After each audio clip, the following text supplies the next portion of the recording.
All right, guys. Well, we're fixed up. I was stupid. Got impatient coming around the curb, and curb was too tall. And I'll insert some pictures here, but tore the side out of a freaking wheel. And this was the inside wheel because it bent the wheel and tore. Get the camera pointed here. Tore that rib clear off the inside there. I don't really know how that happened, but Thompson and Sons in Montana. Where am I at in Montana? I'll try and remember when I edit. I'll put the name down here, but Thompson and Sons got some really cool old iron sitting around here. And if you ever happen to be running across Route 2 in Montana, good people if you need anything done. So I'll try and remember to put their information up. So hurts to be stupid. If it doesn't hurt your body, it'll hurt your wallet. All right, guys, we are back at home.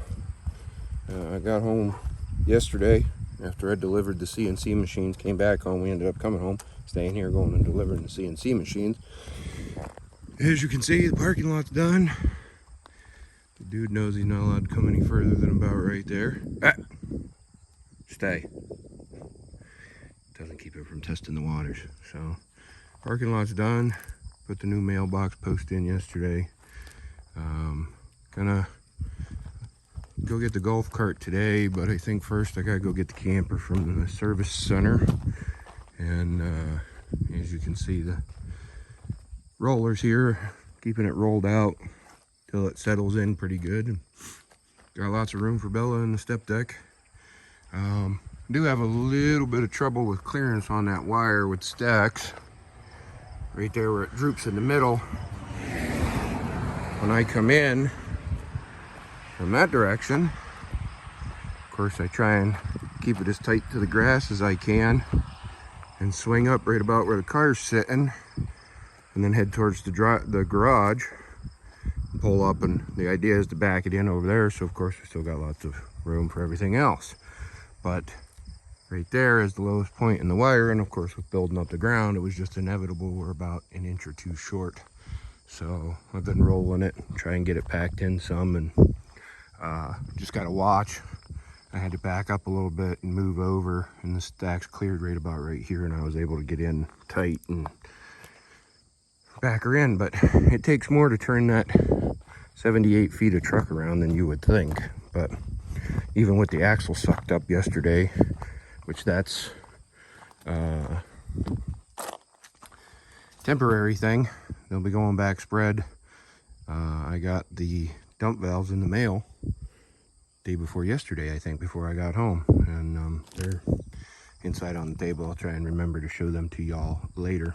But anyway, yeah, I got the dump valves, and I priced out the what I'll call lift kits for both axles. It'll bolt on where the trailing arm is in the front right here, and then it'll be an airbag and it'll push that axle up. And I'm gonna do both axles just so I have options. Realistically, you only need one or the other, but you can see right here from dragging this front axle. So yeah, like I said, realistically you only do one or the other, but maybe not realistically, but typically, I guess I should say typically you do one or the other. But I want to do both. That way I might ride better with it spread out and the front axle off the ground, or you know, you never know what you might run into. But since I didn't order this trailer this way, I'm going to make it the way I want it, because there's a couple on the market right now the way I would want them, and they're like 100 grand, and I paid 51 for this thing. So probably got another, I'm gonna say maybe 20 into it, I would say.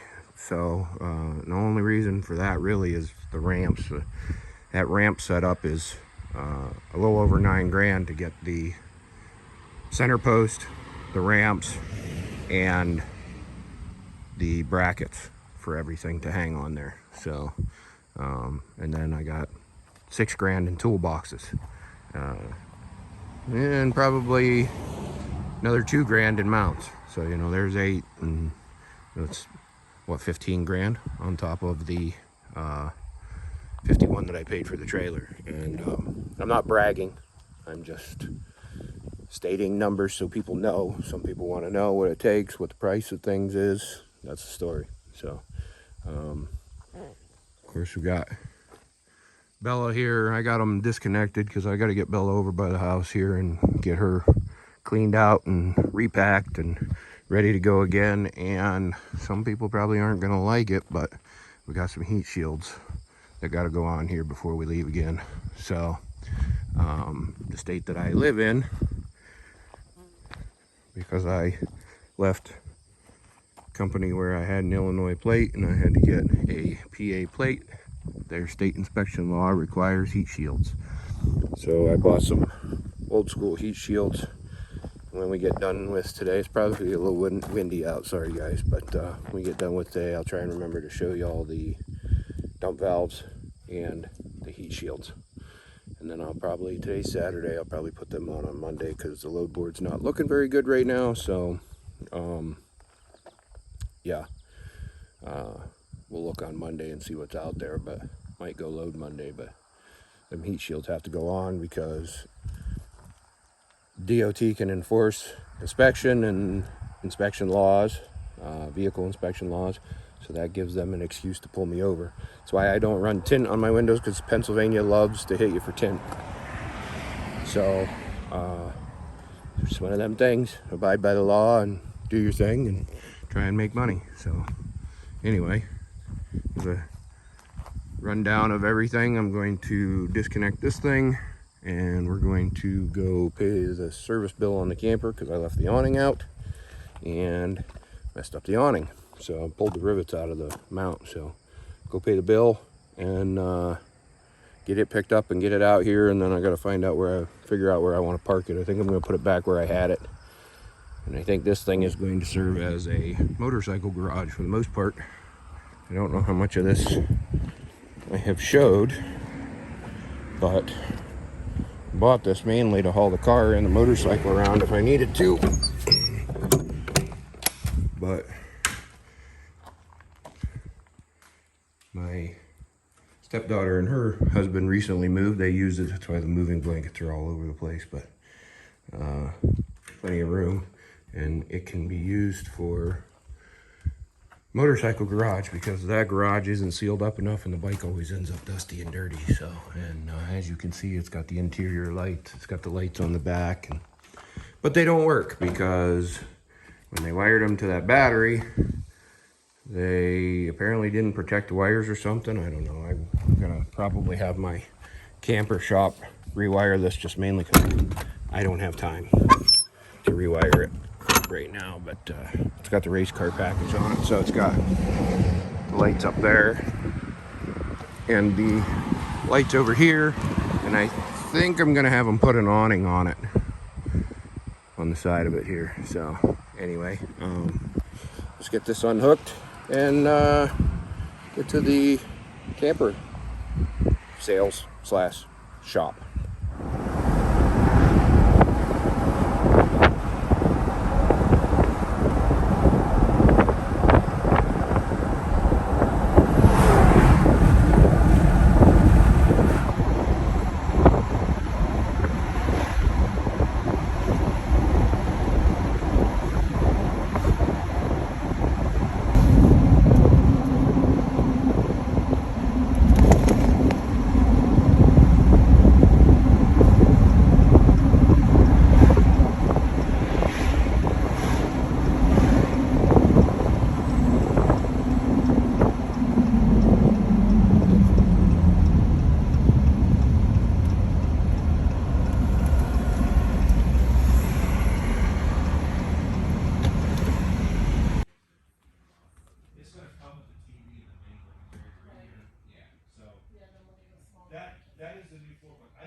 All right, guys, got her all hooked up here.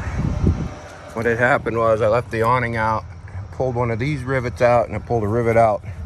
It's in this mechanism right here, and the whole thing didn't sit correctly. So got a whole new LED strip, because when it pulled out, yeah, look at that Carefree compass. It's different than what it said before or what was on it before. But anyway, the LED strip actually is in a different location, because it used to be up there on the thing, but it pulled that wire out, so they replaced it, and of course had to replace all of this.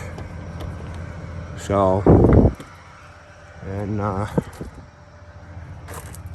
won't be able to see without putting steps down, so I'm not going to open it. But anyway, got it all fixed, and if you hear the truck running, or the compressor on the truck running, that's airing up the airbags to compensate for the weight, because I didn't bring the weight distribution bars with me. I run both usually, run the weight distribution bars, but then I run the air in the pickup truck to keep the pickup pretty level, compensate. All right, CarPlay connected, got too close to the pickup, but as you can see, it's level now with the airbags. So anyway, that was the deal. It was about $1,150 to have that stuff replaced. So listen to the RV YouTubers and put your awnings in when you're not at the camper, because that's what I did. I left it out in a windstorm. Pretty much yanked this arm right off. Good portion of it anyway. So expensive lesson to learn, as they usually are. So we're gonna take this back out to the house and then hook up to the enclosed trailer and go over to my brother's house and pick up the golf cart, because I'm going to sell the golf cart and put it towards something else. So anyway, there you have it. All right, guys, got the little trailer, open trailer, because if you know, I have an open car trailer. It's the big open trailer. So this is a little one. It's got a ramp. Pretty much all my trailers have ramps. There's a theme. But anyway, the dude and I are headed over to my brother's house to get my golf cart, because like I said, I'm going to sell it, and I want a tractor with a bucket on it, and really need one that'll pick up about 4,000 pounds.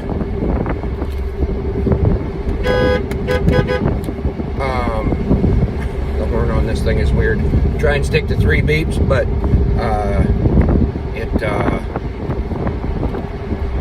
sometimes I have to hit it harder. But anyway, this is my friend Matt's house. One of my friend Matt's house. There's a lot of Matts in my house, in my life, which the Renees are multiplying here lately too for some reason. But anyway, want to sell a golf cart and get a tractor. And for the price I'm going to have in a tractor, I can't see keeping the golf cart to let my brother and his kids use it, because I dropped it off at like 11 miles on it, and I think it's got over 300 miles on it now, just from the kids riding it around the yard, which I'm all for. But when I can cash that money out and put it into something else, that's what we're gonna have to do. So anyway, we're on our way over to his house to get it, and get it back over here and get it cleaned up and get it listed for sale, because I checked with a couple of local dealers and they're not really interested in it. But that would have made my life easy if I could have just sold it to a dealer, not golf cart dealer, but car dealer and motorcycle dealer, or outdoor power sports, whatever, blah, blah, blah. So anyway, we'll get it picked up. All right, guys, we're back at the house. Jolene back there in the empty trailer. I forgot to record anything while I had the golf cart on there. So just realized that I didn't close out the video. So I moved the enclosed trailer over there. I'm going to put the bike in it. It's kind of sticks out further than I would have liked. Tried it right here, as you might be able to see the tracks, but It was just sloped down too far. The jack would have been extended way too far. So, but anyway, and I want to try and keep this area freed up so that I have room to turn around and such. And you can see all the tracks out there from me turning around and stuff. So anyway, not your typical trucking life video, but I get asked all the time to show more about stuff at home. So that's a day at home. I actually got to get started on the big girl tomorrow. We got stuff to do. She needs new hood springs, hood cables. If you noticed in the last couple of videos there, I didn't lift the hood at all, and that's why, because it won't stay open and it's hard to get open. So I also want to go through my boxes and rearrange my trailer boxes, get some things sorted out in there and things put back the way they should be. So anyway, hey, what's going on, everybody? Figured we'd start this one off a little bit different. Just left the house, filled up, going to pick up a load going to California, but I figured I'd show you guys this because I haven't filled up since I started back out on the road here. So 220 gallons, just shy of $1,200. Now you know what it takes to fill 300 gallon tanks. So figure I had 80 gallons in there, give or take. So anyway, gotta go ahead and get my receipt, get on the road here. Alright guys, there it is, the load. As you can see, it's just big, I guess you'd call it ingots of aluminum. And threw my blankets on there real quick, try and keep from putting any holes in my tarps, edge protectors, mainly for the tarp, not for the strap obviously. So basically all the blankets I have, which I mean I have more, but I really don't want to crack the bundle open if I don't have to, because I got a whole nother bundle of them. But hopefully that'll keep them from poking holes, these wood runners from poking holes in my tarps. But anyway, it's windy out here, and I brought 4-foot tarps with me, but I think I'm going to be able to get this with my steel tarp, which is 30 foot long. So that's what I'm going to give it a shot. So anyway, hopefully I can do it. We got it sucked up as of right now. I'll have to undo that back binder and move that strap if I have to spread it out, but I think we'll be all right. It's supposed to be 44,000, and I know on the spring gauge on the truck we're good, and I'm not super familiar with this one. It's showing about 75 pounds, so might have to spread it out. If it's like the truck at 75 pounds, I'd be overweight on the truck, but we'll see. So I'm gonna get that steel tarp out and get this thing tarped down. All right guys, there it is, tarped up. My steel tarp wouldn't cover the whole thing. I was probably 5 feet short, so I used my coil tarp, which probably wasn't the best idea because you can see the webbing's a little short on it. It's worse on the other side, but it's tarped. The thing is that I think this is more, they don't want people to know what's on the trailer type of thing, and I guarantee I'll end up putting bungees on there because that's probably going to be flapping in the wind and wanting to cut this tarp right here. So as you can see, this bag of Richards over here is even worse because of where the webbing is at, because it's of course made, for those of you that don't know, some of you do, coil tarp is made with a square. See, there's one corner of the square and there's one corner of the square to go down over top of a giant steel coil. So, but that is my only other small tarp, and I was not rolling out a 4-footer to cover up that little bit of space up there. So anyway, it's all tarped. I gotta go get my paperwork. It only took me probably about 2 hours to do all of that. So it is now 1 o'clock. So go back over to the office, get my paperwork, and get on the highway.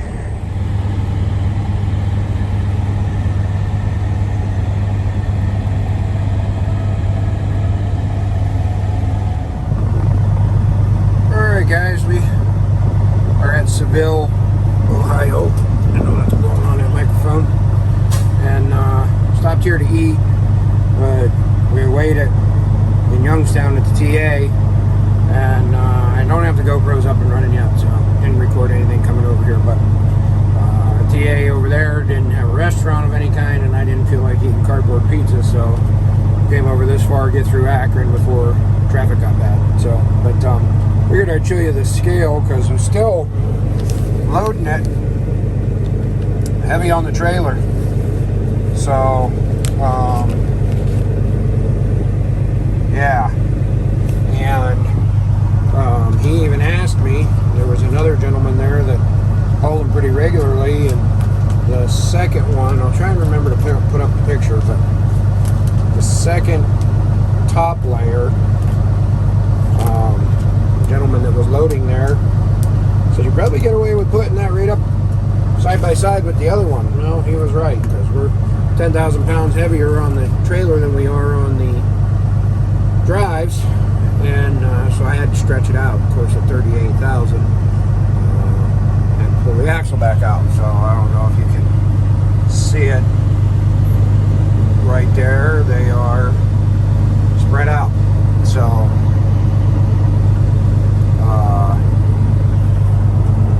yeah, so we got 2,582 miles, 2,582 miles to do.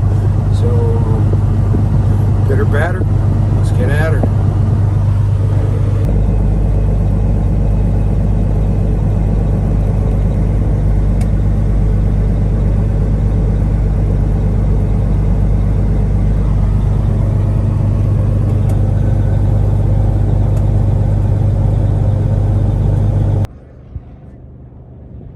Guys, I didn't record much coming across the salt flats.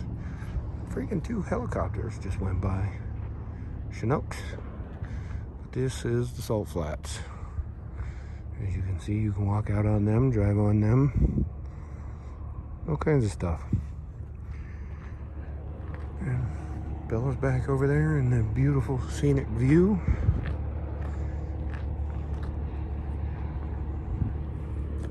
I'll turn the GoPro on when we leave out of here and you can see some of the road, but as you can see, we're right off I-80 right here. Beautiful scenery out west here. I love it. Love being out here. So anyway, get back in the truck, get back on the road, and not going to be like the people that walked across the parking lot in front of me, didn't even look. So put the phone down, we'll get in the truck and get going.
Alright guys, there's the Pebble Beach load.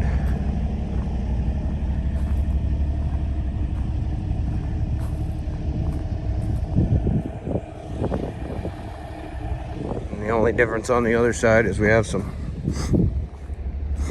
panels up on the neck. As you can see, the neck's still got all the slope to it. We don't even have no weight on, so we're gonna set the world on fire with this one. But I don't know, I'd say maybe 10,000, 15,000 pounds. That container don't have much in it, just their tools for putting stuff together. So check out that view. All right, we're gonna get after it.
Mm-hmm. That's some money right there.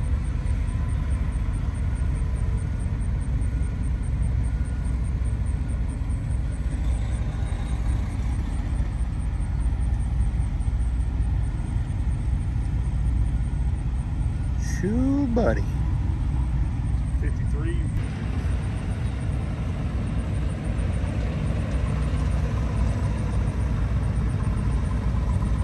He's on the CB radio. Uh-huh.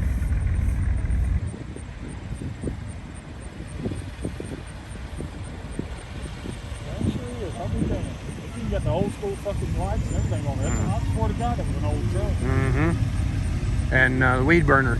Yep.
Midnight.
Always go with friends. Right.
Montana.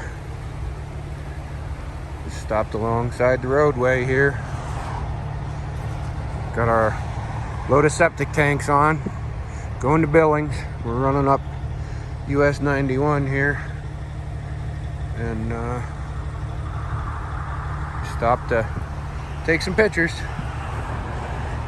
As you can see the traffic going by.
What's going on, guys? I am sitting at a squeaky desk in a hotel room in North Carolina because I tried getting into the port on Friday, and you cannot take firearms into the port with you because I did not know I was going into a port. So anyway, it is the 15th of October. Most of the footage that you just watched, I'll put this at the end. I'm trying to think here when I wanted to do it, but all of the footage that you watched was recorded on my phone over the last 2 months because I had issues with the GoPro SD cards not wanting to work, and you see me look because I have 2 of them plugged into my laptop right here. So I'm going to reformat the SD cards and start trying to keep up with this. I'm going to try and get this uploaded tonight since I'm on Wi-Fi, but I'm going to start trying to keep up with the videos more and show you all some of the cool things that we've done lately, because we've done some really cool stuff with the step deck. And as you saw, the container thing, that was a pretty good deal. That was heavy. That container was 50,000 pounds, or well, 47.5, I think it was, something like that. And I had to back into the building to load it and stuff. And of course, I didn't record none of that because the SD cards were full from the GoPros, and I haven't been keeping up with them. So, yeah, I'm gonna start trying to keep up with it and keep you all apprised of what's going on in the life. And we are loading this load down here in North Carolina, going to Pennsylvania, Jersey Shore, PA, not far from my house. And we're delivering it and reloading, going to Idaho Falls, Idaho. So we might swing by the house and pick the dude up and take him with me for a while, because I kind of miss having him with me, especially times like now when I'm sitting still, which is not very often these days, which is why I'm so far behind on the videos. By the time I get unloaded, get reloaded, tarped if I have to tarp, I'm pretty tuckered out. So I'm going to start working on that more. And the other thing is the thought process. It takes a lot of thought, making sure your straps are right, making sure your tarp's on there, and you got everything tight, and kind of air quote perfectionist, so to speak, on the tarping thing. I mean, it doesn't have to be perfect, but I try to get as close as I can. And you want it tight because otherwise it'll shred a tarp, like I've done a couple times here recently, because I shredded my steel tarp the other day because the coil, I had 3 coils on, and the coil in the middle cut through the tarp because I didn't put any moving blankets on them, because I didn't really know that I was supposed to. So one of these days, maybe on a weekend, if I'm sitting around, I'll do a live. I've had some questions. I know one of them was about the driveway, and I've included that footage on this video. So the driveway is done, plenty of room. We actually had the people that I'm leased to, their truck, one truck is there, and then we had them and their trailer and Bella. And in fact, in this video where you saw me come down the road and into the driveway with the man lift on, that was Matt took that footage. He was there working on the people I'm leased to's truck. So plenty of room there at the house and at the homestead. And then I put some footage in there, me and the boy playing, ball at night. I had people ask about the driveway, and I'm trying to think of what else. Wanting me to go live while I'm driving, I won't go live while I'm driving. That's never going to happen, folks. Sorry, there's just there's too much at stake. The GoPros are pretty much voice activated. I can tell them to start recording, and they'll start recording. Camera or the phone camera, whatever, I'm not going to do that. And then there's security issues on top of that, on top of the safety and stuff. So that's just not going to happen. So anyway, I hope you all enjoyed the footage. Trying to get back out west. I don't know how many of you all there is out there, but I have ran into several people since I've been doing the step deck, that watch the videos, and I appreciate y'all watching the videos. And I've had some people holler at me out west on the radio, and people come up to me and say that I have to kind of chuckle because people ask if this is the truck from YouTube. So I appreciate y'all watching, and I hope you continue to watch, and drop a comment and let me know something you all might like to see specifically. I was thinking about doing some stuff on the flatbedding stuff, but I have a kind of a thought that I don't know enough about it. I've learned some tips and tricks and picked up on some equipment that I didn't know existed before that I now have. So let me know what you think. Hope you liked the video. Keep a shiny side up. Safe travels. We'll see y'all in the next one.